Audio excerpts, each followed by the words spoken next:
Hi, and welcome to Matt Holman Talks Mental Health, the podcast where I have the opportunity to sit down and talk with amazing humans about their journeys with mental health. For this episode, I'm so happy to welcome Ali Gill to the conversation. Welcome, Ali. Hello, everyone. Hello. Oh, you're welcoming everybody who's listening as well. Lovely. I think you're the first guest that's done that, actually, which I think is lovely as well.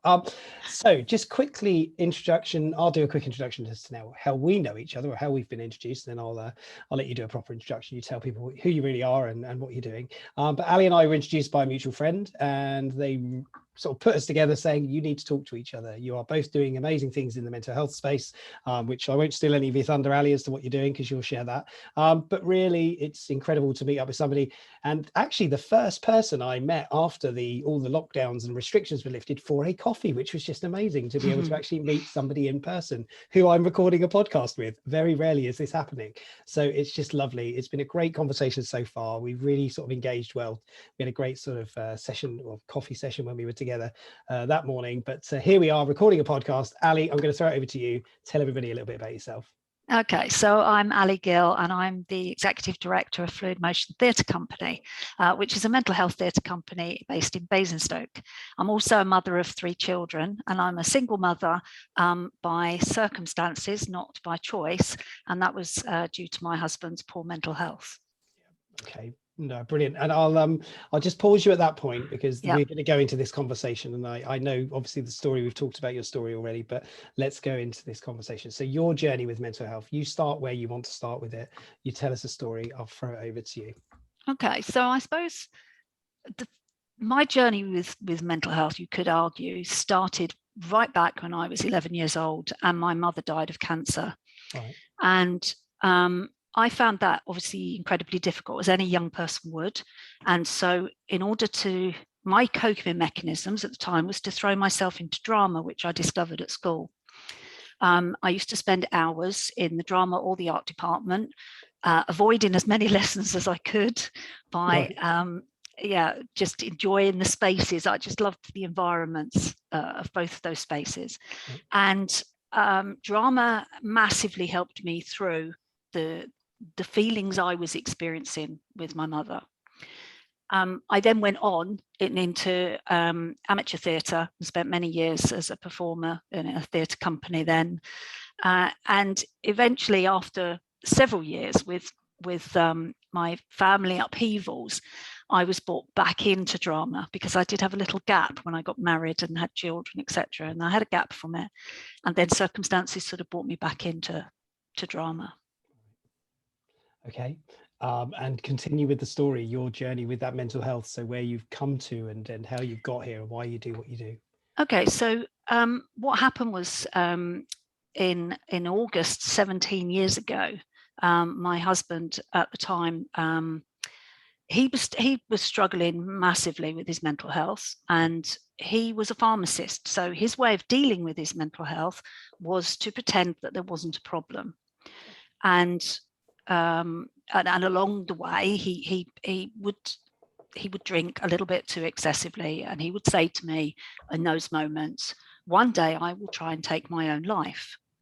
And so sadly, or maybe, I don't blame myself, because I do believe very strongly that even when somebody says those words, it's hard sometimes to either believe that they're actually going to follow it through, and you sort of have this mistaken idea that the reason they're saying that is to say to you, I'm hurting inside.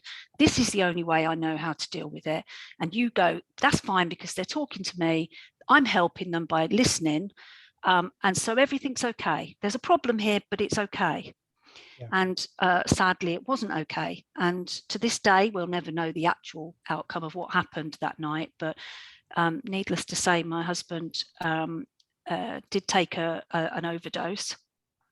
And the strange thing was that the drug of choice that he took was not a drug that would end somebody's life, which as a pharmacist should have happened, right, because you would expect him to know what drug to take. Sure. And it didn't, but what it did do was cause his body to slowly shut down. And he suffered what's called a hypoxic brain injury. So that's a lack of oxygen to the brain. And so he, at the age of 44, was admitted to A&E with a profound brain injury. He was in a stage 3 coma at the time. Right. And I was told to expect that he would not survive. At the time, I had a daughter of 10, another daughter who was 8, and a child who was 22 months old. So it was incredibly, it's an understatement to say it was incredibly hard time. But it was a time that I got through because of my children, particularly my son, who at the age of 10 and 8, as much as you don't want this to be the case, your children are old enough to get themselves out of bed. They're old enough to get themselves some breakfast. They're old enough to put the television or a DVD on. A child under the age of 2 isn't old enough to do any of those things. And so I had no choice but to get myself out of bed and look after this little boy. And it was through looking after my son that encouraged, that helped me through the early stages, without a shadow of a doubt. And I always say that in many ways, he was my saviour for those very early years. And then when my son became old enough to go to school, he was 5, my husband had miraculously survived the coma, survived the brain injury, but was left in what was classified as a minimally conscious state. A semi-vegetative state is a term that they use. Right. He had severe spasticity in all of his limbs, which means that he wasn't able to walk. What happens when a hypoxic brain injury happens is that all the grey matter of the brain is damaged. And that's the part that sends all the signals, all the neurons, to tell the body to react. So you lose the ability to care. You lose the ability to know that you're hungry, to know that you're cold, to be able to walk. He can talk, but he often chooses not to. And because he doesn't talk, a lot of his words all roll into one. So the sentences aren't very understandable. Yeah. And but he did survive. Surprisingly, he was only 44. He was a young man in that sense, and he was fit and healthy. But it meant that he could never come home, and he had to live in hospital in this condition. We believe he recognizes us when we go and visit him. He seems to respond appropriately. He always smiles when he sees us. But that had a massive, massive impact on the 3 children. Yeah. And I always say, I've never really experienced poor mental health. That's an absolute outrageous lie. It clearly is an outrageous lie, yeah. Because the way I manage my mental health is by managing my children's mental health. And so I effectively offset all my anxieties and concerns and things by making sure that they don't have anxieties and concerns. And as such, I tend to have a bit of an open house, and any teenager that's wandering by who's having a bit of a down day invariably ends up with a meal on the table and a shoulder to talk to, person to talk to, a shoulder to cry on. And that's how I cope. I cope by helping other people not have to cope, if that makes any sense at all. Yeah, it does. It does. Yeah, it really does. Wow. We spoke about this when we met, and it feels like I'm hearing it again for the first time, which is just an incredible sort of, the power of your ability to tell the reality of the story and to help us to understand a little bit about what's been going on, which is really difficult, and it is really hard, of course, for your lives and for the life of your children. Absolutely. So what happened then? How did you said you had to get on, you had to look after your son. Yeah. You had to do other things as well, right? You had to make a house and look after your family too, right? So how did you manage to do that? Absolutely. I mean, initially, we've got some awful photos that I really hate looking at now of us all playing happy families, of being on a beach, camping, and you can just see the pain. Looking back, you can see the tiredness in my face, and you can see the pain in the faces of all of us. I mean, the only one who escaped it in the early years was my son, because he didn't really have the understanding. But of course, as he got older, he did start to get that understanding. And where that affected him was when he went to school at the age of 5 and realized that other people have dads, because he'd never really had understood that concept. He knew he had uncles, and he knew his cousins had a dad, but he didn't realize that everybody had a dad, or most people had a dad. And it began for him a really troubled relationship with males, in that he just didn't understand what dads did. So that really affected him. And my girls both massively struggled with their mental health when they were growing up. There was a lot of, they both experienced bullying at school, which didn't help. And I found myself in a situation where when Ben went off to school, I realized that I didn't know what on earth I was now meant to do with myself, because the girls were older. I'd spent 10, 12 years looking after children. And obviously I'd spent the last 5, 6 years looking after an unwell person and a son. And it was sort of, okay, if I go back into the workplace, what's my role? Because I haven't been I'd worked part-time, but I haven't actually done my career for over 12 years now. So I didn't know what to do. And my niece said to me, if you could do anything at all that you wanted to do, what would it be? And I said, well, my passion is theatre. I love theatre. I love performing. I would like to do a degree in drama. And so I go and do it, she said. And so I did. I went and enrolled at the University of Winchester, and I found myself in this bizarre situation where everybody in the room was aged between 18 and 24. And then there was me, who was 48 at the time. And it was sort of, oh my God, acting like an 18-year-old at times. I will be honest and hold my hands up to that. And it was while I was at university, and in my first year there, I found that there was one person in particular who, for some reason, we built a friendship. We gravitated towards each other, and that was Lee, who we then went on to form Fluid Motion Theatre Company. Lee and I both realised very early on in our friendship with each other that we both had very, very common aims, which was the use of drama to help young people explore trauma and emotive moments in their lives, difficult times in their lives.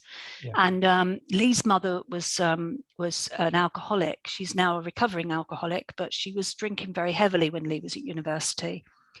And Lee had, like just the same way as I had when my mother had died, Lee and I both had used drama, after school drama, to help us get through. It was an excuse not to have to go home. It was an excuse to stay in this environment that we just loved. It was an excuse to get on a stage and scream and shout and be angry, be an angry person, or to be a sad person. And nobody would question you because you were playing a part, and it was okay. And you could do this. You could swear on stage. You could be, an obnoxious person if you wanted to. You didn't have to be a coper. You didn't have to be a nice person anymore. And we both found that drama helped us massively to navigate these feelings that we were both experiencing. And so Fluid Motion started initially as a youth theatre.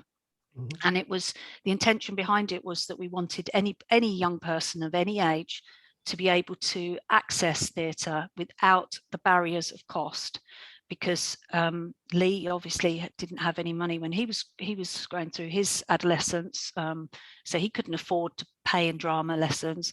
And equally, I couldn't afford it. I knew with my children, when their father was taken into hospital, that what could help them was drama, and I couldn't afford the prices of the theatre groups that were out there. Just couldn't afford it. Especially not with 3 children. So that's where Fluid Motion started. And as the few years passed, and it came to 2016, and we realized that actually all the work that we'd been doing so far, not intentionally, but just by default, was around helping people tackle mental health. How to deal with, good mental health, poor mental health, positive mental health. It's all about mental health. And it was at that point that we decided that this is the direction that the company would move in. And that's when the All in the Mind Festival was started.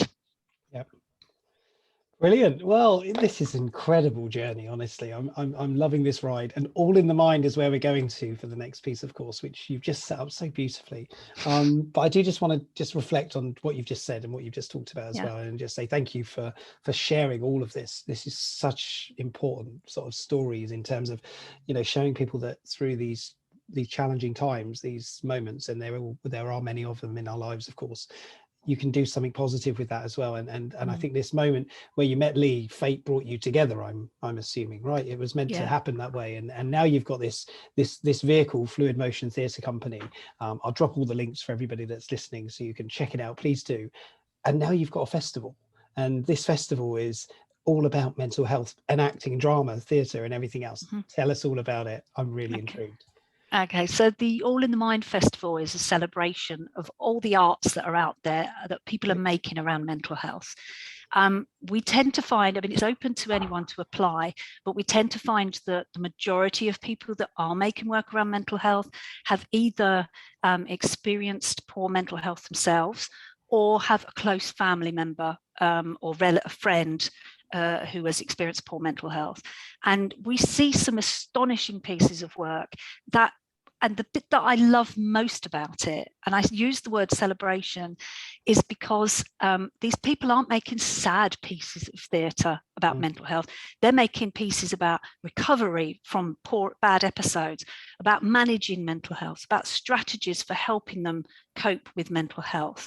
They can be quite emotive. They can be quite sad. Of course, the nature of most people's stories are very sad.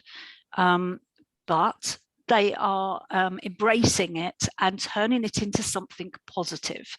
And we see some amazing work, absolutely amazing. And it's always a free event, because that is the ethos of Fluid Motion, is to keep things as affordable as possible, and at all costs, if we can, to keep it free, because we do not believe that money should ever be a barrier to access art. And so we have dance, we have spoken word, we have art installations, we have theatre pieces, we have walkabouts, we have music. I mean, it's just wonderful. It's a beautiful atmosphere. And the festival runs this year in Glebe Gardens, which is in just close to the town centre in Basingstoke, very short walk from the bus station, town centre, and train station. It's, as I said, it's a free event. It's from 11 a.m. until 6 p.m. We ask people to sign up for a free ticket, upon which they will get a wristband on the day. And that's so that we can obviously keep track, because the way we fund the festival, of course, is through local authorities and grants from trusts and foundations, and donations from the general public. And in order to keep it free and affordable, then obviously we need to be able to report back to all those people about the successes of the festival, and how many people attended on the day and how many people took part. So, but yes, it's free to come along. And we ask people to just come with an open mind and just experience the joy and the ambience of all these wonderful people celebrating their experiences with mental health. Oh, amazing. I'm definitely going to be there. It's in my diary. I've got my tickets. Brilliant. I'm going to be there. Oh, fantastic. So if anybody's listening wants to come and meet me as well, please feel free to. I'll be at this event. I'll be at this festival. Thankfully, it's in Basingstoke where I live, so it makes my life a hell of a lot easier as well. It's on Saturday, the 11th of September. And just to make sure everybody's clear on the dates, please do put that in your diary. This is going out before that event. So hopefully, I know some people may listen to this after, but have a look for next year's event. If there is a next year's event, I'm sure there will be as well.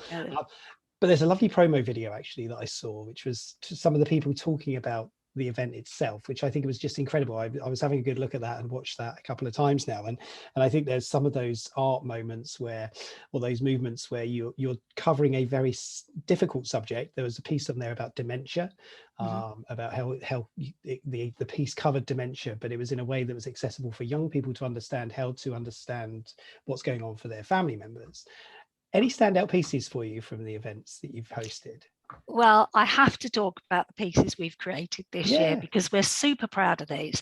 So we basically, last year in the lockdown, whilst a lot of the arts industry, of course, was folding in on itself because we couldn't perform. We were really fortunate to have secured an Arts Council England grant that gave us time to develop the company, and we were able to get a consultant in and formalise some of the procedures that we've been well, some of the ideas that we already work with, but just making them a little bit more formalized so that we had a clear action plan of what we were doing. And this involved a project called the Recovery Project, which was where we go into secondary schools and talk with young people about how they felt during the pandemic, etc., and how it affected their mental health. And then we repeat that, a similar project with communities, with adults. And then we've gone away and we've made 2 pieces of theatre out of this. So the first one is called Take 10, which is a chance, it's some swinging garden chairs, and it's a chance to come and sit and pause and relax and just take a few moments to take some mindfulness breaths and look around you and see what's going on at the festival and just be locked into that moment of just calm and relaxation. And the other piece is called Listen Up, which is a response from the young people and their experiences of the pandemic. There's some quite hard-hitting things, actually, some voice recordings in there by the young people. And I think it will astonish a few people just how much the last 18 months have affected them. They're both what we class as an installation. So it's not performance as such. It's not a sit down and watch something as such. It's a sort of a take part and just have a listen and just be in the moment. So we're super proud of those. They're really cool. We've also got a theatre piece about a clown on the run. Okay. Who's trying hard to fit in and decides actually in the end that they don't need to fit in, they just need to be themselves. So that's quite cool. What else have we got? We've got some acoustic musicians making work, with their own songs about their experiences of mental health. We've got spoken word poets. So yeah, there's some great stuff there, some great stuff. Oh, excellent. Well, I look forward to it, and I hope everybody else does as well. And I'm sure they will be. So plans then for more. What more do you want to do with all of this? How are you, because you're obviously touching a lot of people in this, these events. There's a lot of people that come along to them. What do you want to do with it? Any grand plans? I think ultimately, long term, I mean, we have a 3-year sort of vision at the moment, which is a rolling out of the similar project structure that we've got at the moment, but to actually make it building on these themes and starting to embrace a little bit more about what's happened with us, how we're going to move forward, and how we can all come out feeling more positive through using drama to help with that. But we want to work as a company. We want to be starting to be recognised nationally. We're already known as the All in the Mind Festival is already known as one of the leading mental health arts festivals. We're I think we're the only mental health arts festival at the moment. We want to be known nationally rather than just Hampshire based. We're already reaching across the southeast. We've worked across the southeast this year. We just want more people to be able to be more open about mental health and to want to be receptive and hear and listen and feel comfortable with hearing stories and with perhaps maybe starting to tell their own.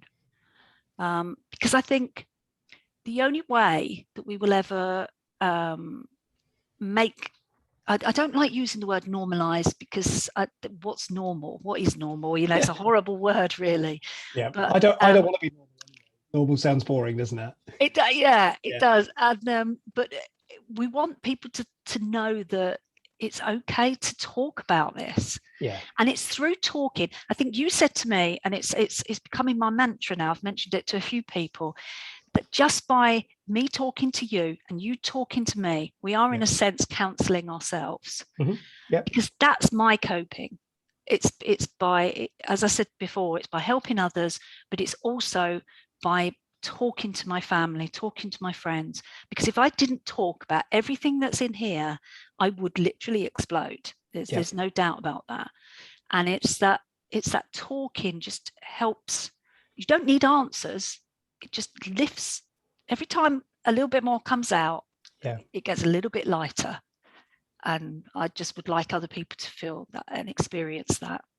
Yeah, well, I think everything you're doing is just incredible, and I really am a big supporter of everything. Thank you. And what you've said, you know, I'm glad something I said, or when we had that conversation, might have stuck, because I always worry nobody hears what I say anyway. But it is important, isn't it? We can do that, and just by sitting down and talking and listening to each other, it really does help. And I think one of the biggest challenges that we have is that people often think, I'm struggling, I need therapy, or I need counselling, and it's a big stretch to go to that point, isn't it? It's not easy to say, I need to go for counselling, if actually you might just need somebody to talk to about those things first. And that's always the problem, isn't it? Is people feel that's what it is. I have to go to see the doctor. I have to go and get counselling. I have to go through a professional.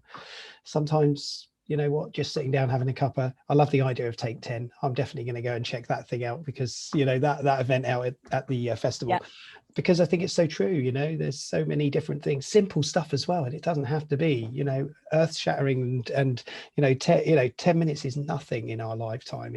But it can help us to reset ourselves.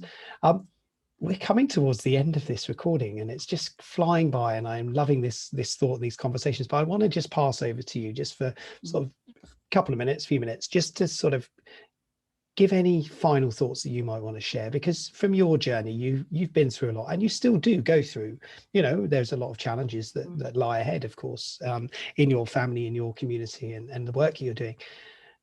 Just share with us any thoughts that you might have, anything else you want to say.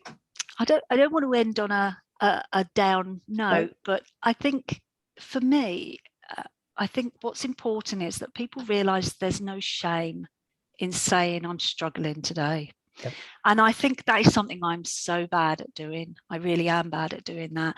And I know I'm bad at it, simply because if somebody, my sister and I always joke, because my sister unfortunately struggles a lot. Her husband is disabled, and she's like me. We talk for England, both of us, as you probably gathered. But we always say we can cope until somebody puts a hand on our shoulder and says, "And how are you?" That's how I know that I still have too much buried inside here, because the minute I get the "and how are you? How do you cope?" I want to cry. Right. So it's, there is no shame in saying I'm having a bad day. And I think I had this with all three of my children, 3 teenagers struggling. I need to know, what's the difference between you just being a horrible teenager today and you being a person that is struggling? And we need to find a way to communicate that to each other. And we decided it was as simple as saying, I'm having a bad day. And then we know what you need is a hug, no words, a hug. And if they don't say, I'm struggling today, it's well, get to your bedroom and stop being horrible. Right. But I think it's just something that's nice for all of us. I think we all need to know there's no stigma in struggling, and there's no stigma in having a bad day. But let's embrace the good days, and let's talk. Sounds a bit corny. No, not at all. And hug. I heard the word hug. I heard the word hug. I'm hanging on to that because I love hugging, and I'm just, you know, that's the thing that COVID took away from me, was the ability to hug everybody. And you know, well, it hasn't, of course. Now I try my best, but no, it's fascinating. It is having the ability just to say I'm having a bad day. That's ultimately what we're trying to get to, isn't it? It's just having that. It's okay to tell people this rather than just pretending. And that's the challenge, isn't it? We act, we put the mask on, we pretend that life's good, I'm happy, look, I'm smiling, it's all good, and I've got it all together. And then we peel back a little bit and suddenly realize it maybe isn't as everything we see on the surface is true. It's fascinating stuff. Ali, we're at the end. I've absolutely adored talking to you. I knew I would. Well, I've already spoken to you before, so I knew that we'd have a lovely conversation. I'm putting this out as soon as possible because this needs to be shared so that people know all about your festival and Fluid Motion and everything else. And the 11th of September is coming round very rapid. So I know you've got, you're just about to go into your sort of rehearsals for the event as well, right? So it's all planned, staged and rehearsed and everything else, and amazing stuff. So proper professionally done, of course. It's been lovely to talk to you. And to you.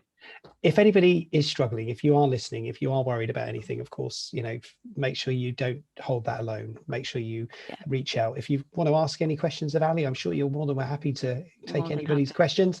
And similarly for me, if anybody wants to ask me anything, please do feel free to do so. There are organizations out there. If you are struggling, if you are finding it really challenging at the moment, and there are many people out there who do find this current environment very challenging, and we understand. We want to listen. We want to support you. Samaritans exist today to reach out if you need some extra help. 116 123, give them a call. If you don't like calling, you could text to shout 85258. There are also many other organizations out there that are just waiting to help and support you. So please make sure you don't feel that you're all on your own. And if you want to attend a wonderful festival, it's coming up on the 11th of September. I think I've said it a few times now. All in the Mind. So it's going to be the best festival this year for mental health and the arts. So please do get involved. But Ali, it's been absolutely lovely. And I wish you all the very best to you and to Lee and to everybody else that's involved in the festival. Good luck. Thank you. Take care. See you soon.